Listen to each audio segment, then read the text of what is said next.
नमस्कार दोस्तों, आज के वीडियो में हम बात करेंगे लेजर पावर और इंफ्रा लिमिटेड के आगामी आईपीओ के बारे में।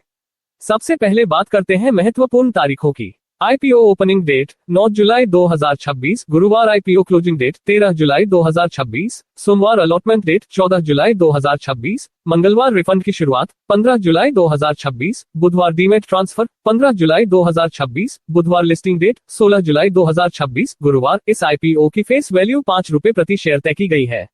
कुल इश्यू साइज 742 करोड़ रुपए का है, जिसमें 542 करोड़ रुपए का फ्रेश इश्यू और 200 करोड़ रुपए का ऑफर फॉर सेल शामिल है।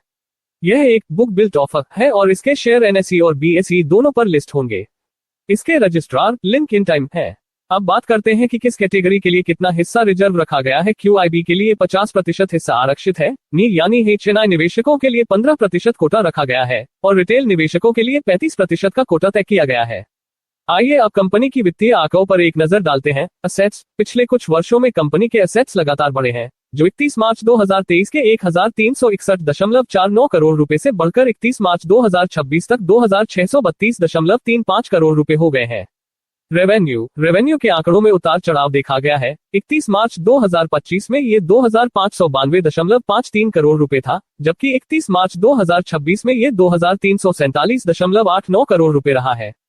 Profit after tax. कंपनी का मुनाफा लगातार बढ़ा है, जो मार्च 2023 में 23.19 करोड़ रुपए से बढ़कर मार्च 2026 में 151.59 करोड़ रुपए तक पहुंच गया है। नेटवर्थ। कंपनी की नेटवर्थ भी लगातार बढ़ रही है और 31 मार्च 2026 तक ये 725.41 करोड़ रुपए दर्ज की गई है। Total borrowing. कंपनी पर कर्ज की स्थिति पर नजर डालें तो 31 मार्च 2026 तक ये बढ़कर 801.35 करोड़ रुपए हो गया है।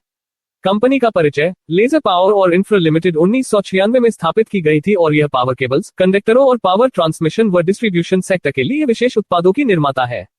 कंपनी का 3 दशकों से अधिक का ऑपरेटिंग इतिहास है और 2015 में यह ईपीसी, इंजीनियरिंग, प्रोक्योरमेंट और कंस्ट्रक्शन व्यवसाय में शामिल हुई। विनिर्माण क्षमता। कंपनी के पास पश्चिम बंगाल में 3 मैन्युफैक्चरिंग यूनिट्स हैं, जिनकी 31 मार्च 2026 तक संयुक्त स्थापित क्षमता 85,448 MT है। इसके उत्पादों की श्रृंखला में लो और medium voltage power cables, aluminium rods और विभिन्न प्रकार के कंडक्टर्स शामिल हैं।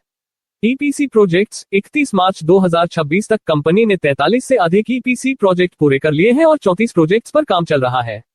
कंपनी ने 85,191 सर्किट किलोमीटर से अधिक एचटी और एलटी डिस्ट्रीब्यूशन लाइनें स्थापित की हैं और 113 से अधिक सबस्टेशन कमीशन किए हैं। Order book. 31 मार्च 2026 तक कंपनी की ऑर्डर बुक 32,434 रुपए मिलियन की थी, जिसमें मैन्युफैक्चरिंग व्यवसाय से 16,688 रुपए और 92 पैसे मिलियन और ईपीसी व्यवसाय से 15,745 रुपए और 8 पैसे मिलियन शामिल है। लेजर पावर और इंफ्रा लिमिटेड के आईपीओ के उद्देश्यों और लीड मैनेजर्स के बारे में जानकारी। इश्यू के उद्देश्य। Issue objectives. कंपनी द्वारा लिए गए कुछ बकाया ऋणों का पूर्ण या आंशिक रूप से प्रीपेमेंट या पुनर्भुगतान करना, जिसके लिए 490 करोड़ रुपए का उपयोग किया जाएगा। सामान्य कॉर्पोरेट उद्देश्यों के लिए। Lead managers. IIFL capital services limited, ICICI securities limited. Laser power और इंफ्रा लिमिटेड की प्रमुख पीयर कंपनियां हैं Apar industries limited, Polycab India limited, के industries limited, dynamic cables limited, universal cables limited.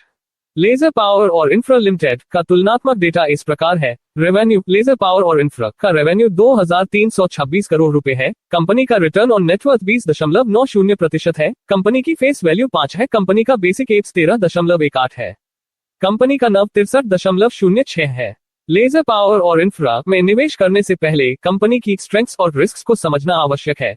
Company की स्ट्रेंथ्स। मजबूत ऑर्डर बुक। 32,434 रुपए million की ऑर्डर बुक मैन्युफैक्चरिंग और ईपीसी दोनों सेगमेंट में लंबी अवधि के लिए रेवेन्यू की दृश्यता प्रदान करती है। Backward integration. Aluminium wire rods, XLP, EPVC compounds और पैकेजिंग सामग्री का इन हाउस उत्पादन लागत, दक्षता और आपूर्ति सुरक्षा में सुधार करता है। रणनीतिक स्थान। कंपनी की मैन्युफैक्चरिंग इकाइयां कोलकाता और हल्दिया बंदरगाहों तथा कच्चे माल के आपूर्तिकर्ताओं के पास स्थित हैं, जो कुशल खरीद और तेजी से डिलीवरी में मदद करती है। भारतीय रेलवे के साथ संबंध। ये भारतीय रेलवे की एक पंजीकृत आपूर्तिकर्ता है, RDSO द्वारा मान्यता प्राप्त है और रेलवे सिग्नलिंग केबल उत्पादों के लिए सबसे बड़े स्वीकृत विक्रेताओं में से एक है। विविध ग्राहक आधार। कंपनी DISCOMS भारतीय रेलवे, निजी ईपीसी कंपनियों और अंतर्राष्ट्रीय स्तर पर सरकारी स्वामित्व वाली उपयोगिताओं को सेवाएं प्रदान करती है।